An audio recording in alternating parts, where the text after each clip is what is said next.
Eu queria que vocês abrissem as suas Bíblias em Lucas 15, versículo 11. Nós vamos ler um trecho da palavra que é mais conhecido como a parábola do filho pródigo. Quem sabe o que é pródigo aqui? Filho pródigo. Quem sabe o que significa filho pródigo?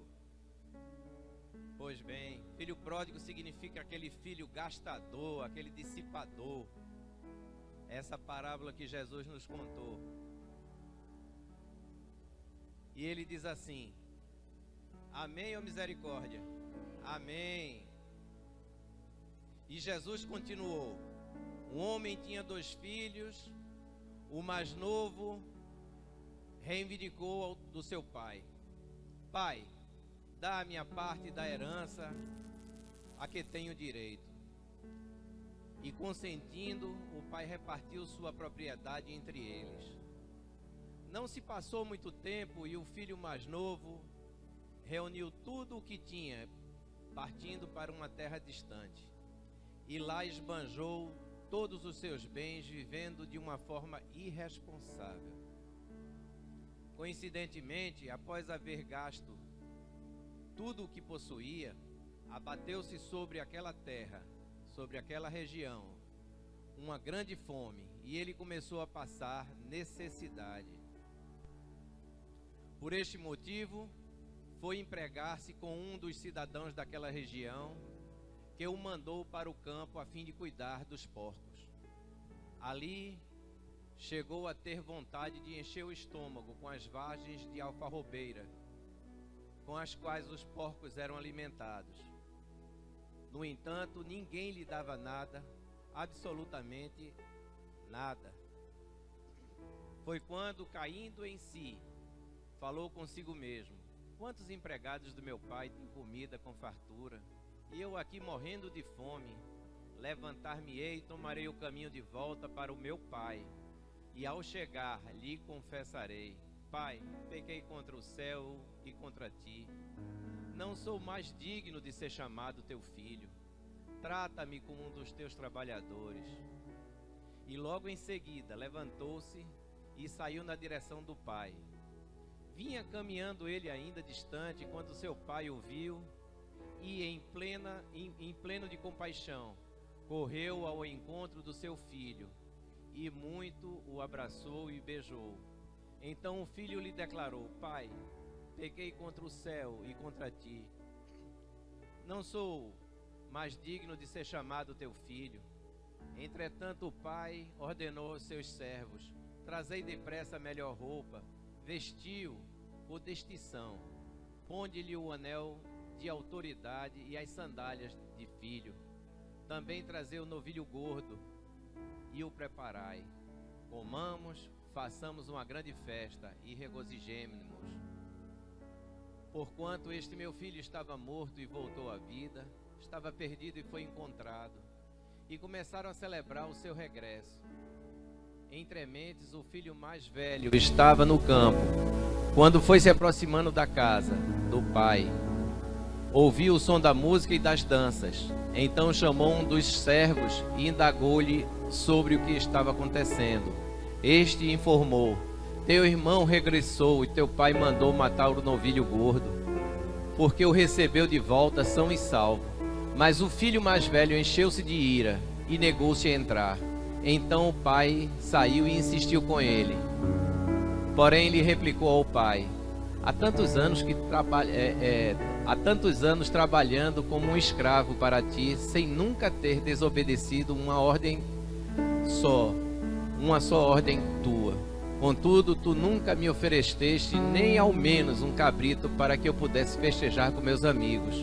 No entanto, chegando em casa esse teu filho, que pôs fora os teus bens com prostitutas, tu ordenaste matar o novilho gordo para ele.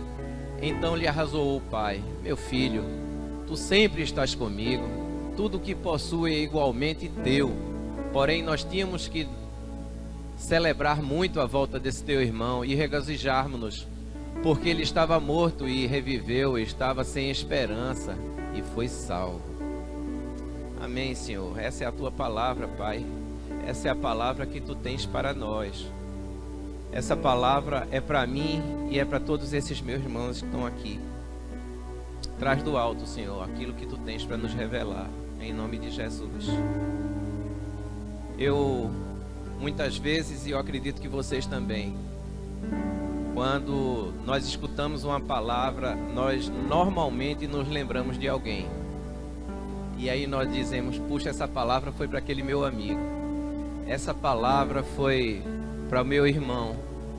Mas eu quero dizer que essa palavra é para mim e é para você. É para cada um que está aqui. Não é para uma pessoa que você pensou, não. É para você e é para mim. Amém? Então vamos tentar entender essa palavra, trazendo ela para nós. Porque uma coisa que eu aprendi foi trazer os textos que o Senhor escreveu lá na Bíblia, há tantos anos atrás, trazer para os dias de hoje e aplicar na minha vida. Só assim, essa palavra ela é poderosa para transformar a minha vida e a tua. Amém? Voltando lá para o comecinho dessa palavra, diz assim, versículo 11, Jesus continuou, homem, tinha 2 filhos, o mais novo disse a seu pai, pai, quero a minha parte da herança.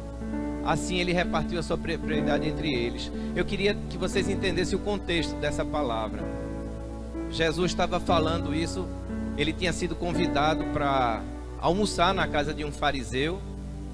O fariseu era os super crentes daquela época, tá? Então ele foi convidado para um almoço na casa de um fariseu. E lá ele estava falando essa palavra, ele falou essa parábola para a classe mais crente que existia na época. Ele estava falando para a casta religiosa da época, tá? Então existiam muitos costumes judaicos naquela época. E cada palavra de Jesus aqui, ela tem um significado poderoso. Cada palavra, ela confronta alguma coisa na vida do sacerdote, na vida do fariseu, na minha vida e na tua vida. A gente precisa entender que o que é que tem de mais num filho mais novo pedir a parte dele na herança a um pai? Eu acho que é meio deselegante, né? Hoje em dia, se o meu filho chegasse, pai, eu vou participar da herança que você tem para mim, então me antecipa essa parte aí que eu estou precisando ter um projeto para eu fazer na minha vida. Eu acho que seria deselegante do meu filho se ele chegasse para mim e falasse comigo isso. Mas eu não me chocaria. Mas naquele contexto que nós estamos falando, isso chocou profundamente. Por quê? Pedir a antecipação da herança a um pai tinha um significado de querer que o pai morresse. Era como se ele tivesse, nos nossos termos aqui, agorando o pai dele. Ele estava dizendo, pai, eu não estou interessado em você, eu estou interessado no que você tem para me dar. No fundo é isso. Então Jesus começa logo quebrando o coração daqueles fariseus. Ele diz assim, me dá a minha parte da herança. Se trata do filho mais novo. O filho mais novo, ele estava abaixo do filho mais velho. O filho mais velho era o primogênito e existia uma bênção especial para o primogênito. O filho mais novo não tinha esse ibope todo dentro de casa. Então ele estava quebrando o segundo princípio.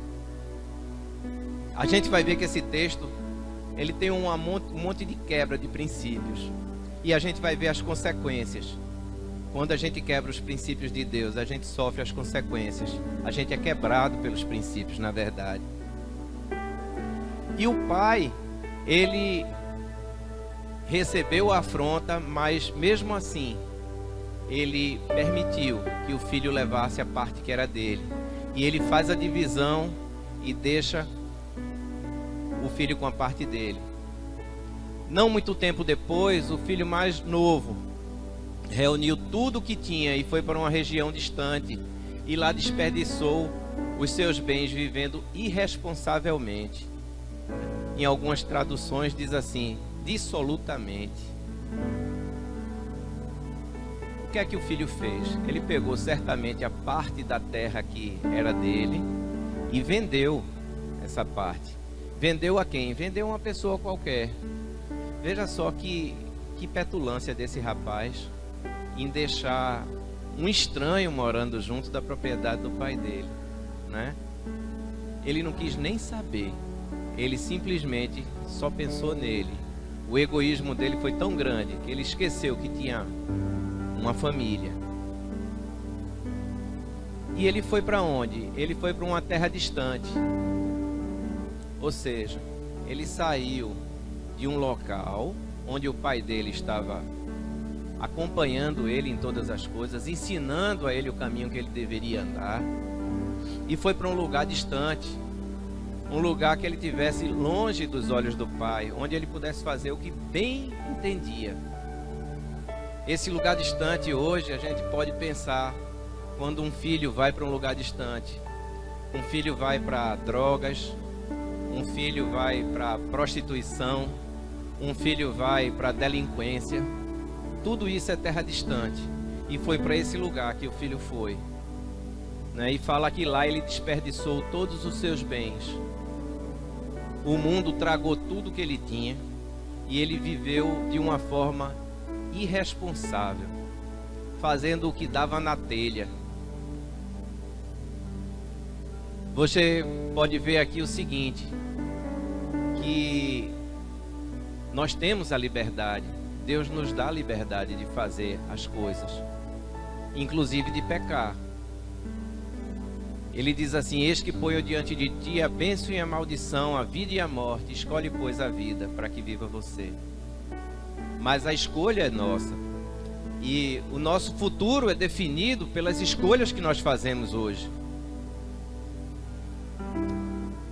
Isso é uma lei, a lei da semeadura. Tudo que nós plantamos, nós vamos colher. E o filho resolveu plantar desonra.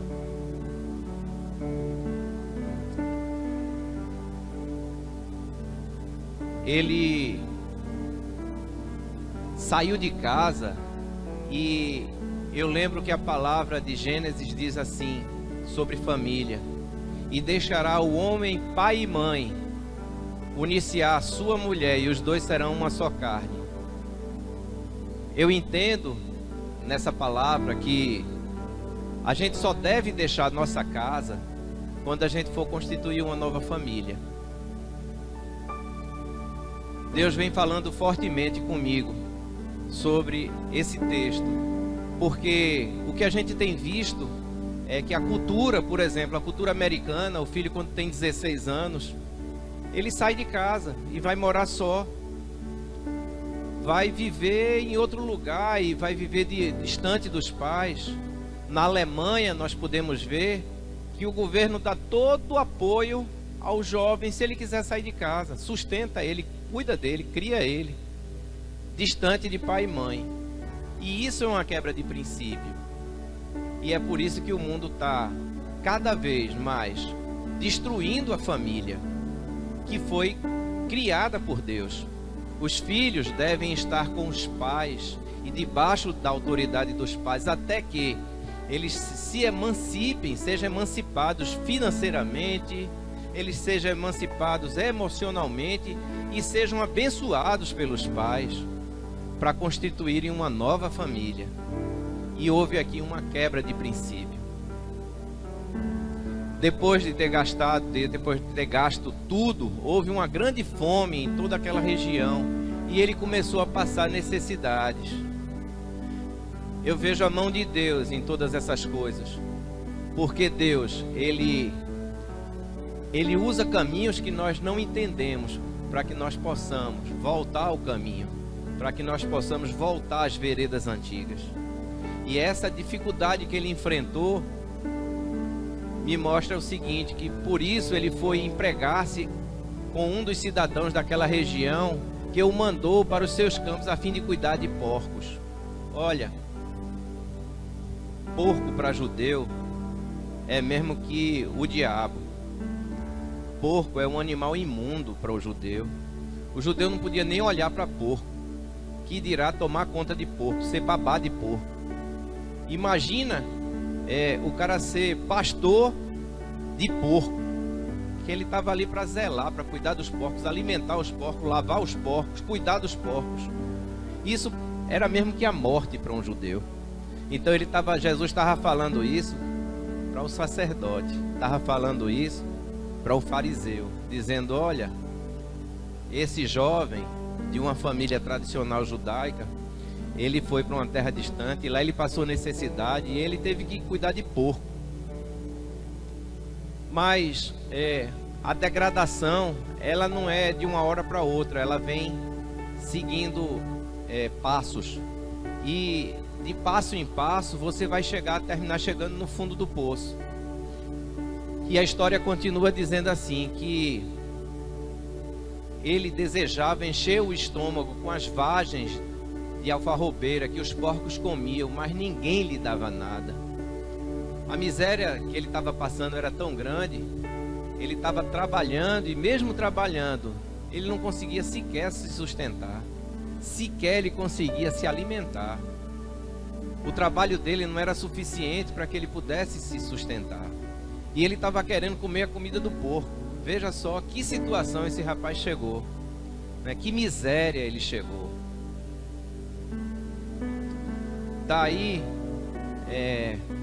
isso são desertos que nós atravessamos na vida, e muitas vezes nós não estamos comendo comida de porco, mas nós estamos levando uma vida miserável, uma vida que Deus permite que nós tenhamos, que nós passemos, para que nós possamos acordar para Jesus, como diz o termo, acorda para Jesus, para que nós possamos entender que não é isso, a vida não é essa. Jesus disse que a gente tinha que ter vida, e vida em abundância. E que vida em abundância é essa que eu estou tendo?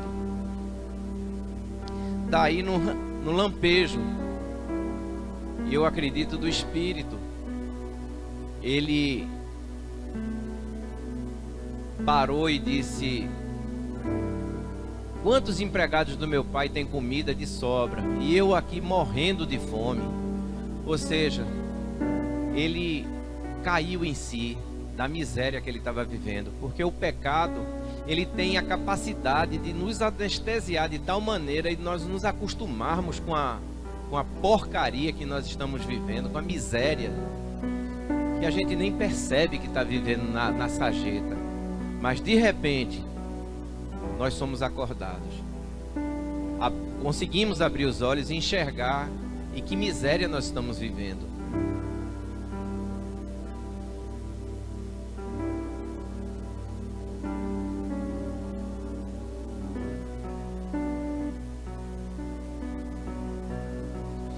E aí ele diz: eu me porei a caminho e voltarei para o meu pai, e lhe direi: Pai, pequei contra o céu e contra ti.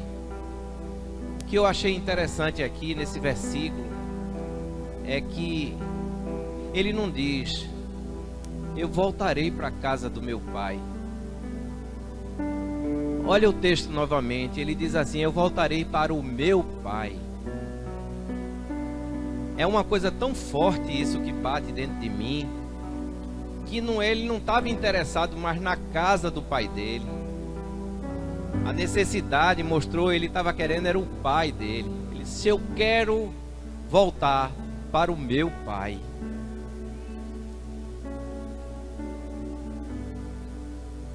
E aí ele disse assim: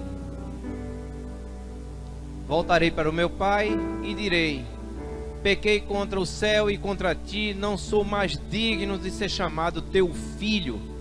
Trata-me como um dos teus empregados. Pai, eu não estou interessado mais em herança, não estou interessado mais em nada. Eu quero estar perto de você. E para o meu sustento, eu vou trabalhar, não tem problema. Eu só quero estar perto de você, Pai. E quantas vezes a gente precisa dizer isso? Pai, eu quero voltar para ti. A seguir, levantou-se e foi para o seu pai. Mais uma vez, ele não foi para a casa do pai, ele foi para o seu pai. Mas ele não esperou o tempo passar.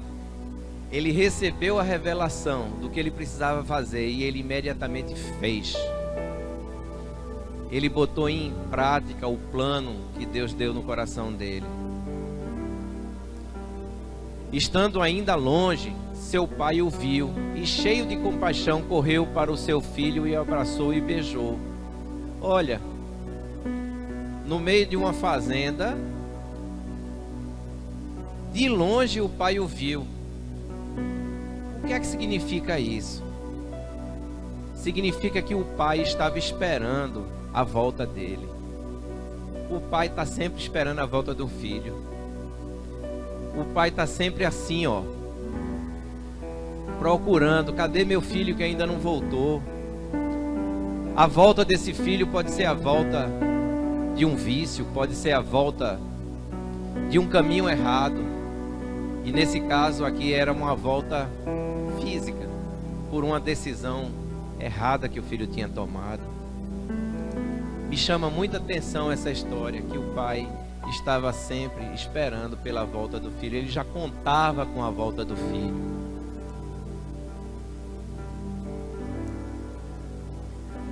E o pai, quando vê o filho de longe, ele se enche de compaixão. O pai não está ali para julgar o filho, não está ali para apontar o erro do filho, não está ali para dizer, olha seu safado, venha cá. Ele não, ele quer cuidar daquele filho. Ele não quer mais conversa nenhuma, ele não quer saber de que um filho se humilhe, nem coisa parecida. Ele quer simplesmente curtir aquele filho. E aí ele diz assim, e o pai, a gente vê aqui que o pai correu em direção ao filho. Os homens de bem naquela época, eles se vestiam com trajes longos, como se fosse uma bata longa, tá? E imagine a situação, o pai para correr em direção ao filho, com um vestidão comprido. Como é que era? Ou ele corria com as perninhas juntinhas assim, ou ele levantava a saia, a roupa que ele estava usando e corria em direção ao filho. Foi o que aconteceu. Ele, para correr, ele tinha que levantar aqui, se expor, deixar toda a pompa e todo o orgulho de lado, porque era o filho dele que estava voltando. A alegria era tão grande que ele não estava nem aí para os protocolos daquela época. É como se fosse uma humilhação para um homem levantar as roupas e sair correndo. Tem uma passagem que ilustra bem isso, que é quando Davi está dançando e cantando diante da arca, que a mulher dele reclama dele. É porque ele levantou as vestes e não estava nem aí para isso, porque ele estava dançando diante de Deus. E aí o filho diz assim, pai, pequei contra o céu e contra ti, não sou mais digno de ser chamado teu filho. E o pai interrompe a conversa dele ali, não está interessado. Filho, eu não estou interessado no que você tem para me dizer, né? E o pai diz assim, mas o pai disse aos servos, depressa, tragam a melhor roupa. Nessa tradução aí, trazei depressa a melhor roupa. Isso significa trajes de príncipe. O pai disse, tragam uma roupa de príncipe para o meu filho. Eu quero que ele volte a ser príncipe dentro dessa casa. Esqueça o que ele fez. E vistam nele. Coloque um anel no dedo dele. E aqui diz assim, ponde-lhe o anel de autoridade nele. Era o anel da família, o anel que dava autoridade ao filho. E põe sandálias de filho nos pés dele. Escravo andava descalço naquela época, mas os filhos não, eles andavam calçados. Então ele restitui ao filho a posição dele de filho, porque um pai só pode ser pai de um filho quando o filho quer que ele seja pai. E o filho diz assim: pai, eu pequei contra ti. E o pai entendeu que ele merecia perdão pelas faltas que ele fez e restituiu o direito dele de ser filho dentro de casa.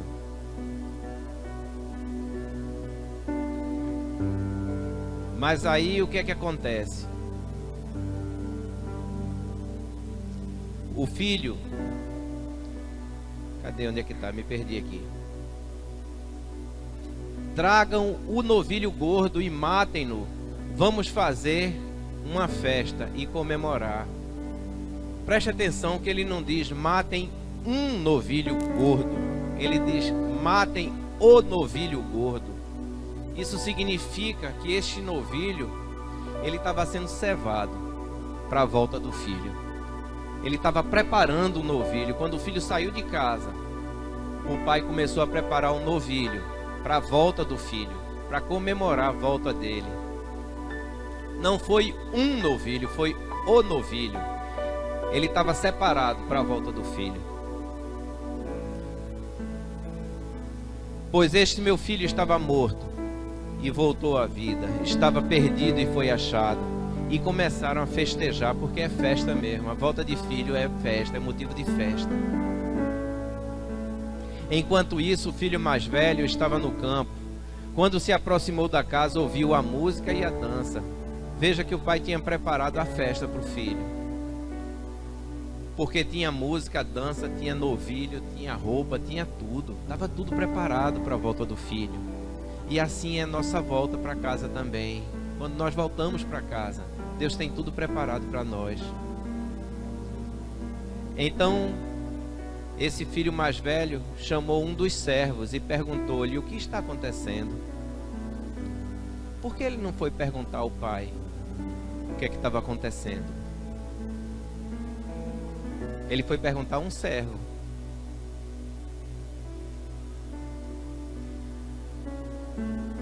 Este lhe respondeu: seu irmão voltou e seu pai matou o novilho cevado, o novilho gordo, porque recebeu de volta são e salvo. O filho mais velho encheu-se de ira e não quis entrar. Então seu pai saiu e insistiu com ele. Mas ele respondeu ao seu pai: olha, todos esses anos tenho trabalhado como um escravo ao teu serviço e nunca desobedeci uma ordem sequer. Mas tu nunca me deste nem um cabrito para eu festejar com meus amigos.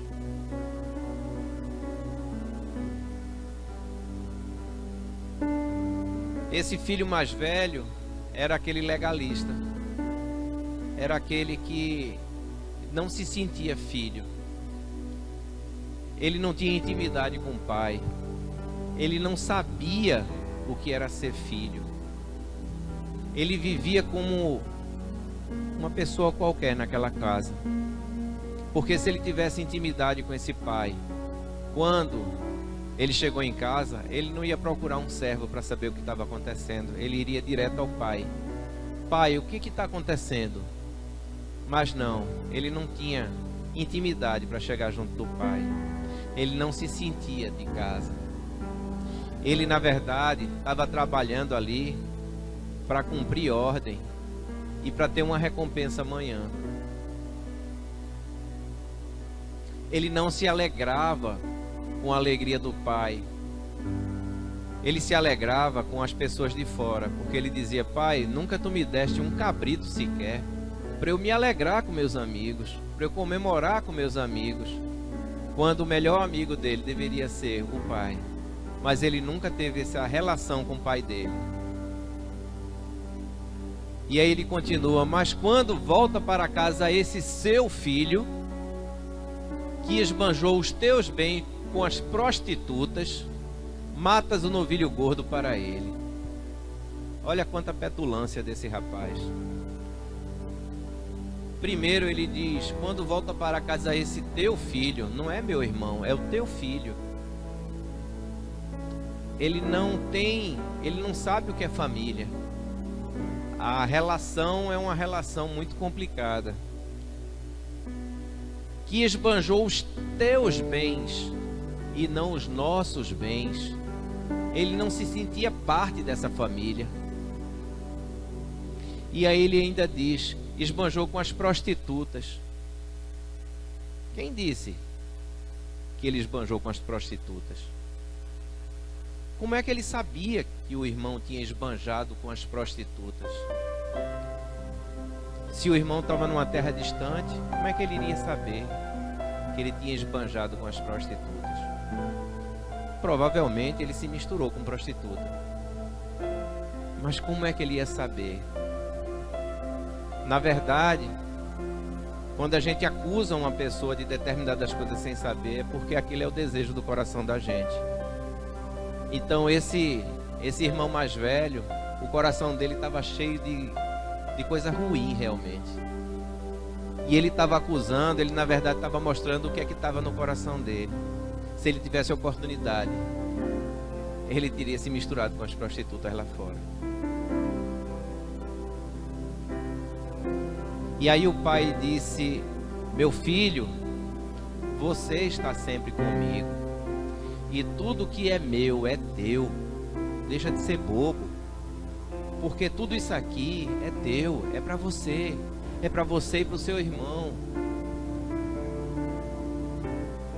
Mas nós tínhamos que comemorar e alegrar-nos, porque este teu irmão estava morto e voltou à vida, estava perdido e foi achado. Muitas vezes nós não nos alegramos como deveríamos nos alegrar com as coisas que acontecem, com as coisas que o nosso Pai se alegra. Muitas vezes nós não damos importância às coisas que Deus dá importância. Tem várias parábolas que Jesus propõe que fala sobre exatamente a ovelha perdida.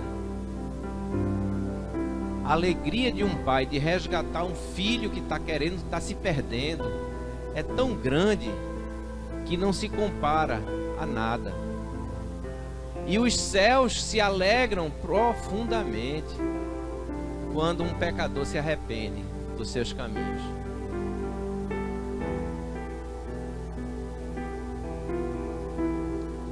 Tem uma passagem que eu queria falar um pouquinho para vocês,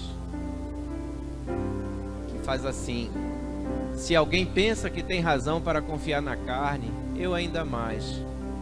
Circuncidado ao 8º dia de vida, pertencente ao povo de Israel, à tribo de Benjamim, verdadeiro hebreu, quanto à lei fariseu, quanto ao zelo, perseguidor da igreja, quanto à justiça que há na lei, irrepreensível.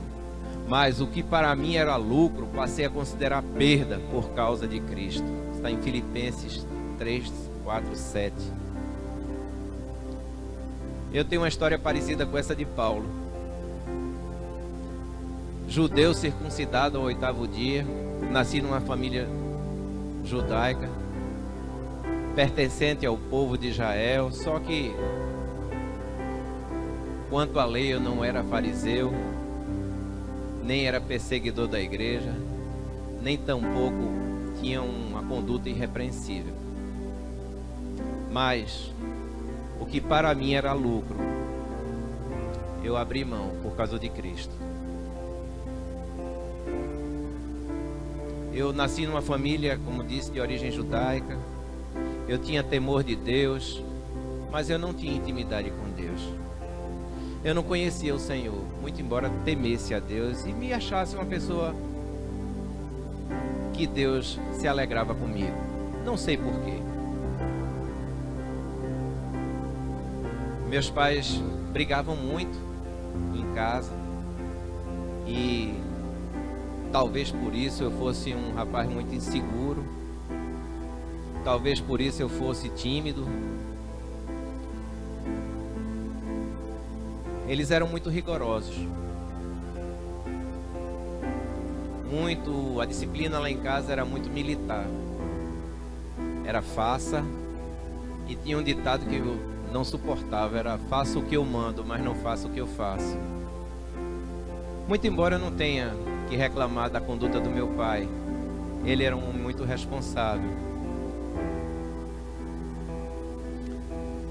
Eu estudei num colégio público quando fui do primário, na época era primário que chamava. Depois fui estudar no colégio israelita, fiz bar mitzvah, que é a maioridade religiosa. O tempo se passou, eu conheci Sandra, me casei com ela aos 26 anos. E planejamos ter filhos depois de 2 anos, que era quando ela acabava a residência médica. Mas Sandra esqueceu de tomar anticoncepcional 2 dias. Para a glória de Deus, viu? É para a glória de Deus, porque se ela tivesse continuado tomando anticoncepcional, certamente nós não teríamos podido ter filhos. Porque ela tinha muito problema de mioma no útero e o anticoncepcional fazia crescer, aumentar esses miomas. Mas aí veio Hannah, com 3 meses de gravidez, 3 meses de casado, desculpe. Aí Sandra engravida e veio Hannah. Eu não sabia qual era o sexo, naquela época não era uma coisa assim tão... As ultrassonografias não eram tão claras, mas a gente não quis saber, na verdade, qual era o filho, a gente queria ter uma surpresa. E meu sonho era ter um filho homem, para que pudesse jogar bola comigo, pudesse, sei lá, fazer as coisas de homem. Mas engraçado que no parto, quando Hannah nasceu e disse, nasceu, tá com saúde, eu não me esqueci dessa questão do sexo, que era uma coisa tão importante para mim.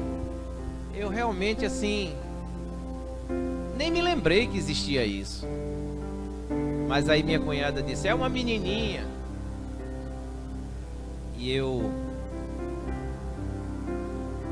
amei por ser uma menininha.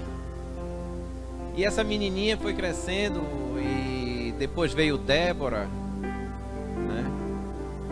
E essa menininha foi crescendo, as duas foram crescendo, mas ela era trelosa para valer. Ela não deixava, assim, não me deixava de jeito nenhum sentir falta de um filho homem, porque ela era trelosa valendo. E o tempo passou, veio a crise financeira, veio crise no casamento, aquela crise dos 10 anos de casamento que o mundo fala que existe. E foi muito difícil realmente nós superarmos aquilo, mas Deus tinha propósito. Deus tinha propósito na minha vida junto com Sandra. E nós superamos essa crise. Depois disso, nós fomos presenteados com Arthur, o filho homem, aquele que eu queria tanto. E ele veio para coroar, na verdade, essa reconciliação que nós tivemos. Mas Arthur veio quando Hannah tinha 10 anos de idade. Mas quando Hannah fez 11 anos de idade, ela foi atacada por uma doença autoimune que afetou os rins dela. Afetou de forma muito forte. E nós lutamos contra essa doença. Foram 3 anos de hospital, internamentos e tratamentos à base de corticoide, de medicamentos semelhantes até a de uma quimioterapia. Hannah ficou toda inchadinha na adolescência dela. Caiu o cabelo dela todo quando Arthur fez 1 ano de vida. Hannah estava praticamente careca. Foi muito difícil. Foi muito difícil. Foram anos e anos de luta. Mas o Senhor nos deu vitória mais uma vez. Depois de 3 anos de luta, Hannah recuperou a função renal dela. Milagrosamente, os amigos de Sandra que não conheciam o Senhor diziam que ela tinha fugido à estatística. A gente sabia que Deus estava trabalhando, que era milagre de Deus, tá? Mas no meio dessa luta, e depois Hannah reincidiu a doença, atacou novamente, de novo ela, com muita força. E durante essa luta, eu me lembro que muitas vezes eu me ajoelhei no banheiro, trancado, escondido, para que Sandra não visse, nem Hannah visse, e pedi a Deus que Ele tirasse minha saúde e desse a ela. Senhor, eu já vivi um bocado da vida, a menina é tão novinha, não viveu nada. Eu dou a minha vida por ela. Eu troco minha saúde pela dela. Mas Deus não tirou minha saúde. E a luta continuava com Hannah. Em 2003, eu conheci, confessei Jesus como Senhor e Salvador da minha vida. Mas eu confessei Jesus sem ter convicção de quem Ele era. Eu decidi confessar Jesus como meu Senhor. E dei uma chance a Deus. Eu era muito orgulhoso, ainda sou um bocado, mas eu era demais. Eu disse, Deus, eu vou te dar uma chance. Se Jesus realmente é o teu enviado, o Messias que o meu povo tanto espera, me mostra que Ele realmente é. Me confirma isso. E fui para um movimento de igreja, e nesse movimento de igreja se falava muito nessa trombada com Jesus. Eu disse, eu quero essa trombada, eu quero essa virada de trem, eu quero tudo. Mas essa trombada não existiu para mim. Mas eu continuei. Disse, mas eu vou dar uma chance a você, de você me confirmar isso no coração. E resolvi me batizar ali. Eu me batizei naquele movimento. E cheguei em casa com uma fome de ler a palavra de Deus grande. Que eu nunca tinha conseguido abrir a Bíblia para ler. Mas eu comecei a ler a Bíblia, comecei a ler a Bíblia. E lia o Novo Testamento, li essa parábola do filho pródigo. Não via nada demais nisso. E aí fui para o Antigo Testamento. Quando eu comecei a ler o Antigo Testamento, eu comecei a linkar as coisas. E entender que o Novo Testamento era a confirmação de tudo que estava no Antigo Testamento. E as coisas começaram a fazer sentido para mim. E eu comecei a ter entendimento de Deus. E eu me lembro que eu pegava qualquer parte do Evangelho, eu começava a ler e me dava vontade de chorar. E eu não sabia por que era. Mas era forte, começava a me tocar. E realmente eu comecei a ter convicção de que Deus tinha mandado Jesus como Messias. E aí eu passei a crer verdadeiramente que Jesus era o Messias. Deus não desperdiçou a oportunidade que eu dei a Ele. Na verdade, Ele está esperando que nós demos a Ele a oportunidade, que nós possamos dar o primeiro passo. Como foi com Moisés na frente do Mar Vermelho. Deus disse, o que é que você está esperando aí? Siga. Diga ao povo que ande, que caminhe, que siga. E quando Moisés deu o primeiro passo, o mar se abriu. E é isso que Ele está esperando para a minha vida e para a sua vida. Mas essa luta, toda vez que Hannah ia fazer um exame, era um sofrimento para mim e para Sandra. Sandra se rasga logo e começa a chorar e se desespera, arranca os cabelos. E eu tinha que ficar contido, que era para segurar a onda dela. Mas por dentro eu estava me quebrando todinho. E era um fantasma na vida da gente. Foram 15 anos de luta, gente. 15 anos com um fantasma chamado medo, correndo atrás da gente o tempo todo. A gente tentava se esconder dele e ele, tô aqui. O tal do medo é uma coisa que aprisiona. Nós vivemos 15 anos algemados pelo medo. Mas aí, em abril de 2015, Hannah deu uma afundada grande nos exames dela. Os exames dela deram péssimos. Nós estávamos com passagem marcada para ir para a Alemanha. E em outras épocas, nós teríamos cancelado essa viagem. Mas Deus estava trabalhando em mim, em Sandra, na família toda.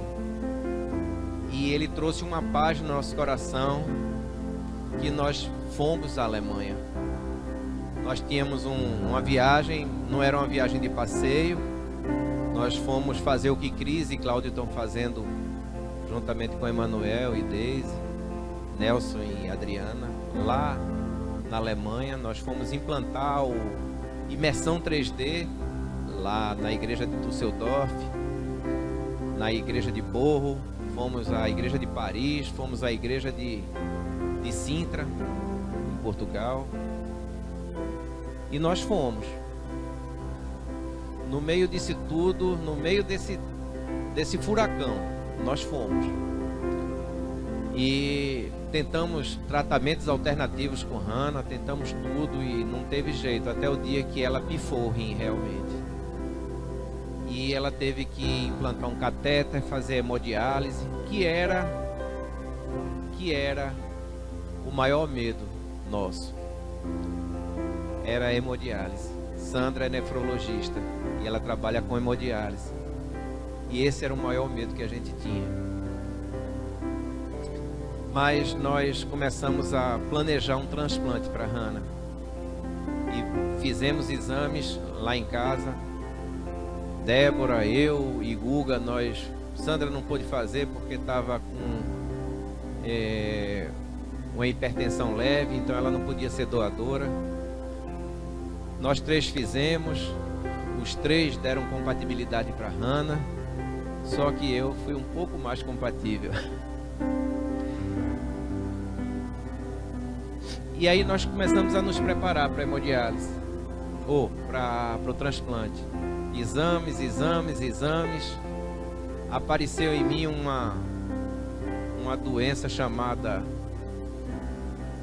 artrite reumatoide. Me doía as juntas todas.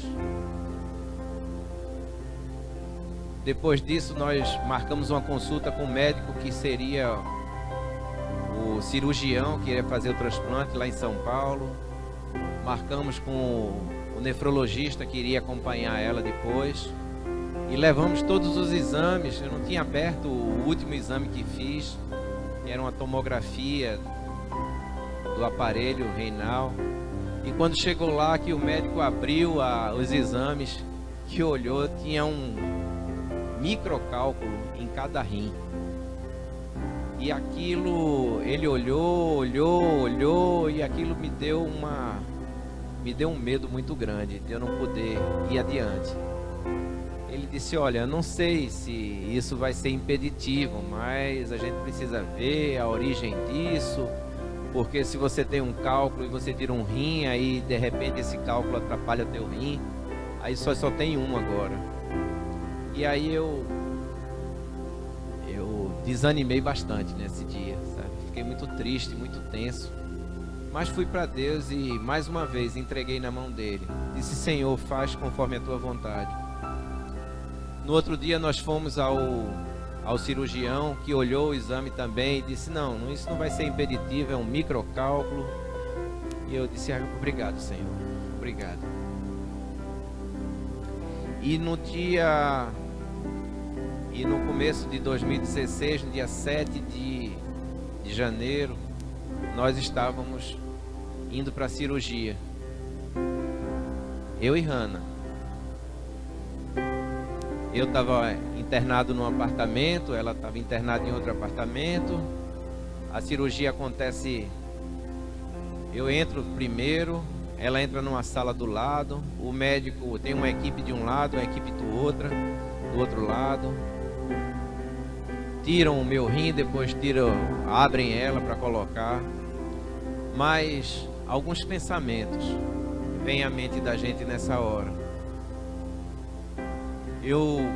Nesse momento, eu só me lembrava daquela passagem que Abraão pega o seu filho, o seu único filho, e leva ele para o Monte Moriá. Leva ele para a região de Moriá, para um monte que Deus ia mostrar a ele. E ele lá ofereceria o filho dele como sacrifício. Pega o teu filho, o teu único filho, e oferece a mim como sacrifício. Só que tinha uma diferença. Estava indo eu e Hana para o Monte Moriá, e o sacrifício não era Hana, era Gustavo e Hana.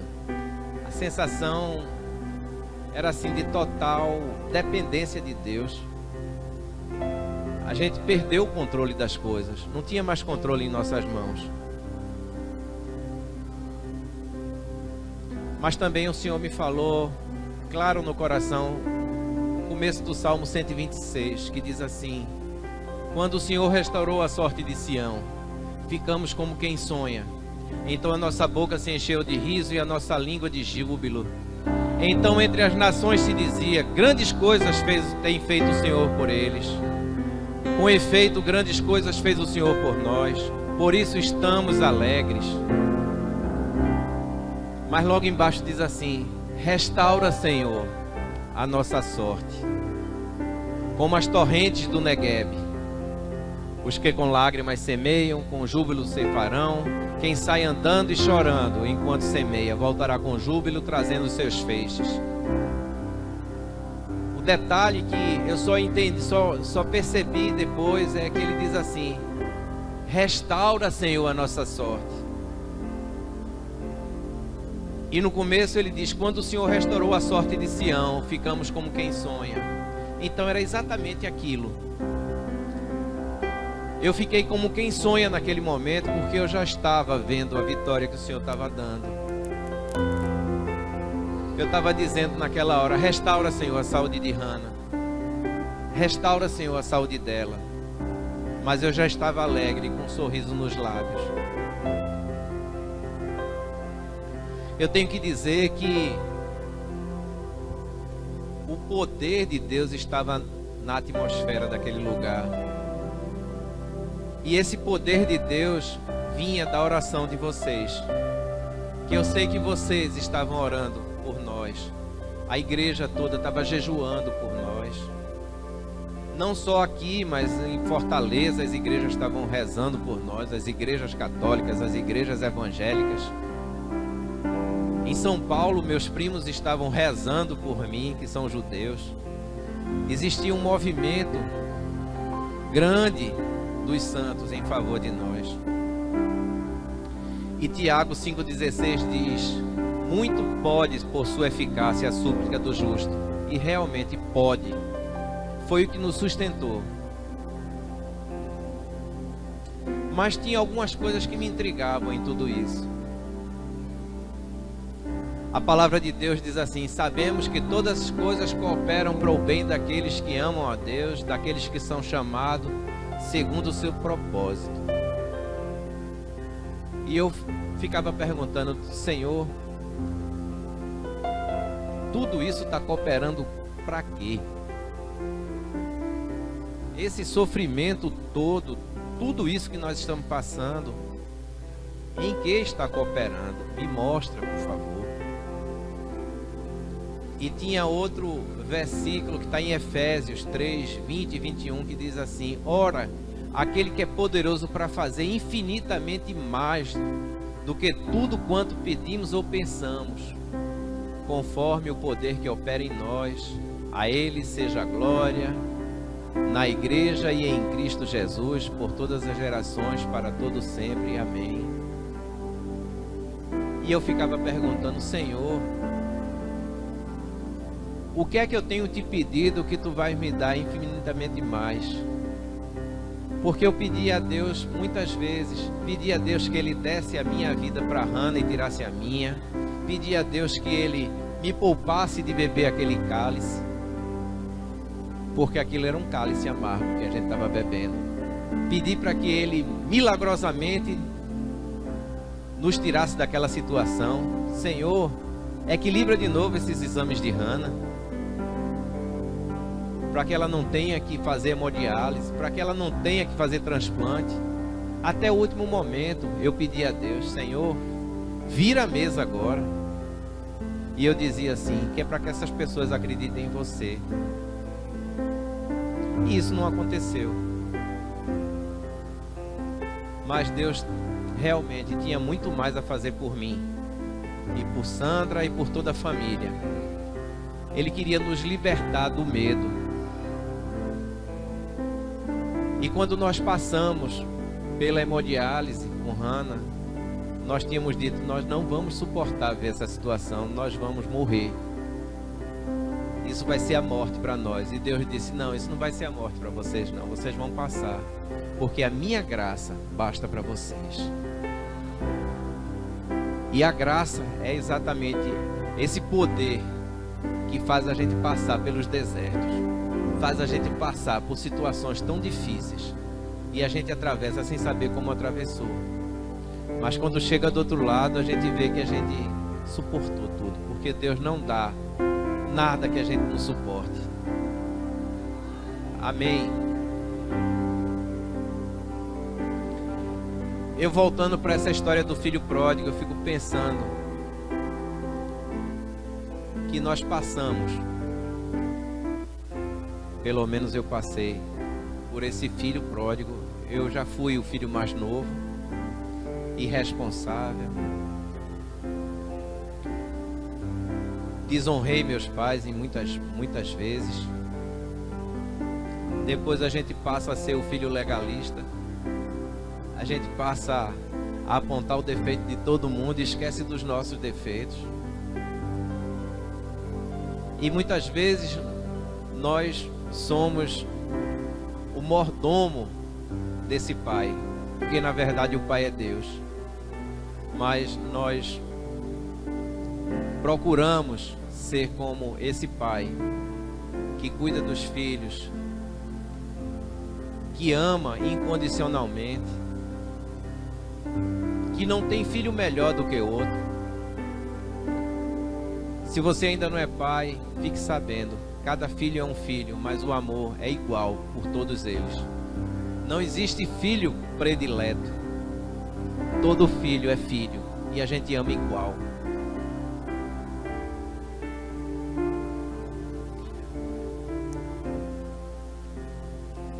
A palavra diz que todos os meus dias foram escritos quando eu era substância informe. E Deus tinha escrito esses dias para nós. Deus sabia que ia restaurar a saúde de Hannah através de mim. Ele me usou um rim meu, para que Hannah tivesse vida de novo.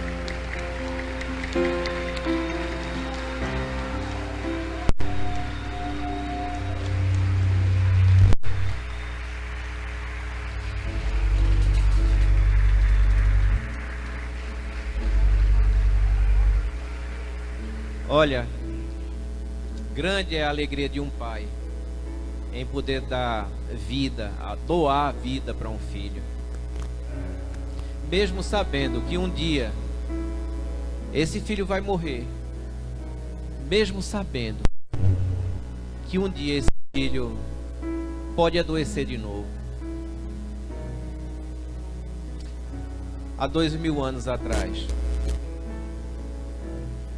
nasceu na Palestina um jovem com um propósito. Ele diz assim: eu vim para que tenham vida e a tenham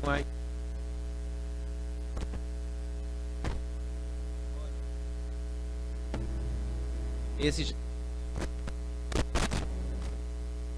ele tem muito mais vida para nos dar do que a vida que eu dei a Hannah, porque ele tem vida eterna para nós. Ele quer que nós tenhamos vida em abundante aqui nessa terra, mas além disso, você ainda leva a vida eterna. A alegria no céu é muito grande quando alguém se habilita a receber a doação de Deus. Deus doou o Filho dele para que nós pudéssemos entrar nos céus. É através de Jesus. É o pão da vida.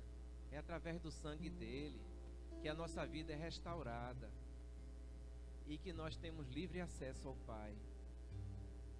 O pai do filho pródigo dividiu a herança em vida. Deus fez o mesmo. Deus pegou a herança dele e dividiu conosco. Jesus. Ele se rasgou todo por mim e por você. E nós somos co-herdeiros com Cristo. E é por isso que existe um Novo Testamento. Mesmo você que errou, que pisou na bola, você tem direito ao Novo Testamento. Deus deixou um Novo Testamento para mim e para você. Deus abençoe.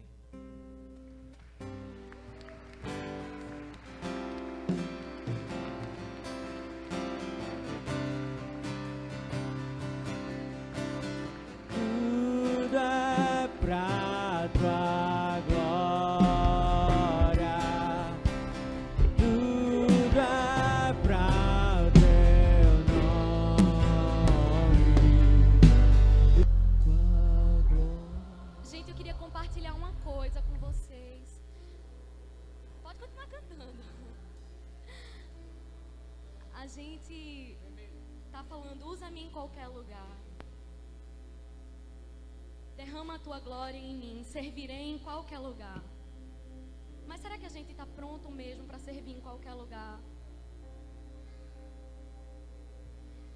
Eu lembro que logo quando eu cheguei para fazer hemodiálise, e gente, sem brincadeira, não é não fácil não vou dizer que é fácil.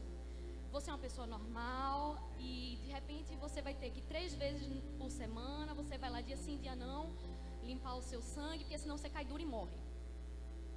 E aí você fica presa àquela maquininha pro resto da sua vida, ou então você faz um transplante se ele der certo.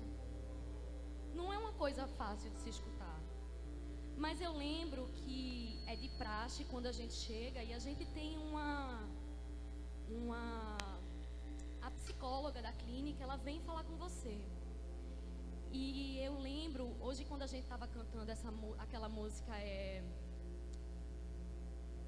Tu és bom em todo tempo, és bom, justiça está em ti, teu amor é para sempre. E eu lembro que ela perguntou para mim, e aí, como é para você? Eu vim conversar, porque normalmente o começo é difícil e tal. E eu disse, olha, eu tô bem. Ela disse, eu tô vendo que você tá bem. Tem alguma coisa diferente em você. E eu disse, não é muito fácil não, mas olha, eu tô bem. E ela, você não tá triste não? Eu disse, olha, triste eu não tô não, porque eu não consigo, eu me sinto tão abençoada. Deus me ama tanto, eu sinto tanto que Deus me ama. E ela ficou assim olhando pra mim, como quem diz, essa menina é doida. E ela disse, por que você está dizendo isso? Eu disse, eu não sei, eu me sinto tão amada que eu não tenho coragem de reclamar com Deus pelo que eu estou passando. Quando a gente tem essa convicção de que Deus é bom em todo o tempo Ele é bom, pode cair a cidade, pode cair o céu, pode cair a sua vida inteira, mas a convicção é algo visceral.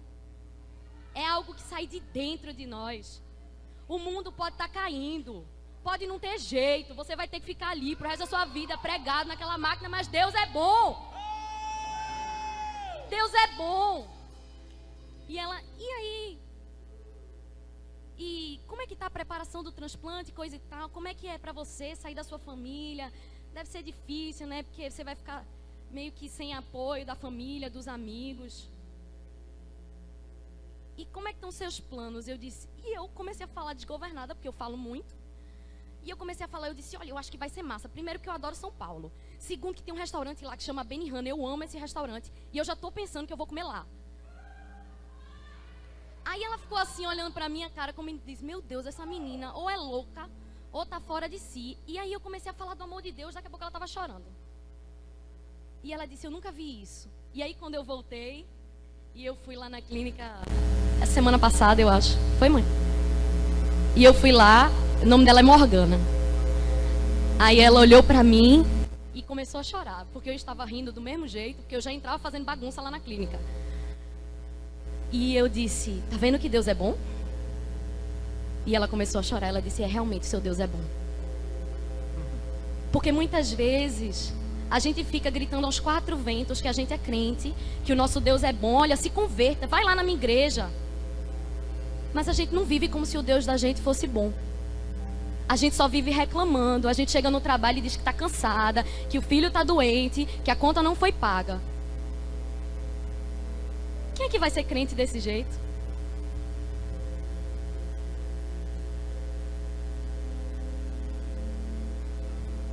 Tinha uma senhora que ela entrou mais ou menos na mesma época que eu, para hemodiálise também. O nome dela é Dona Perpétua.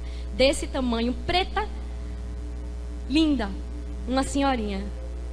E aí eu entrava sorrindo na diálise, brincando com todo mundo, e ela disse, eu estava inconformada. E ela é crente, viu? Crente daquela que tem um cocozinho aqui em cima, todo branquinho. Eu estava inconformada de estar aqui, perder minha vida. Mas aí eu vi você, tão nova, cheia de sorriso aqui. E você mudou a minha vida e agora eu não ligo mais de estar aqui. Isso é servir em qualquer lugar. Porque a gente canta, servirei em qualquer lugar, derrama a tua glória em mim. E eu estava lá servindo. Eu estava lá servindo ao Rei e mostrando que Ele é bom. Em todo o tempo, Ele é bom. Amém? Obrigada. Posso te dar o que tu é. Você me libertou e me curou. Amém, Hannah?